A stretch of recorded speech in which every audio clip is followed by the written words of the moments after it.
احنا بقينا عايشين في زمن المعلومة بقت توصل لكل واحد فينا في أقل من ثانية واحدة. كل يوم عشرات الرسائل بتحاول تأثر عليك. السؤال الحقيقي هنا اللي بيطرح نفسه: ازاي تحافظ على عقلك وسط كل ده؟ واحد، ما تسمعش كل حاجة، ومش لازم تتابع كل خبر ولا كل نقاش ولا كل جدل، لأن العقل محتاج هدوء علشان يفكر. كتر الضوضاء بتخلي الإنسان يتعب ويبدأ يتبنى آراء بسرعة. 2، اختار مصادر قليلة وموثوقة، يعني بدل ما تسمع من عشرات المصادر اختار مصادر محدودة وموثوقة بالنسبة لك وتابعها بوعي. المعلومات الكتيرة مش دايما معناها فهم أكتر. 3، خد فترات هدوء.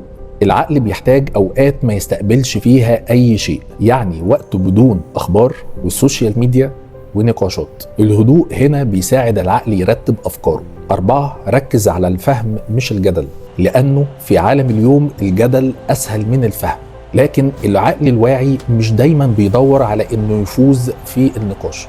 العقل الواعي دايما بيدور على الفهم. وخليك فاكر إنك إنسان، ومهما كان الإنسان واعي هيفضل يتأثر أحيانا.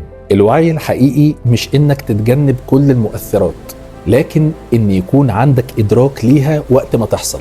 إحنا فهمنا من خلال الرحلة دي إن الخوف بيأثر علينا إزاي، والتكرار بيشتغل إزاي، وضغط الجماهير، وطريقة توجيه لغة التفكير. لكن في النهاية العقل الواعي هو اللي بيشوف كل ده بوضوح. الوعي مش حالة توصل لها مرة واحدة، الوعي رحلة تحتاج إنك تراجع نفسك فيها دايما.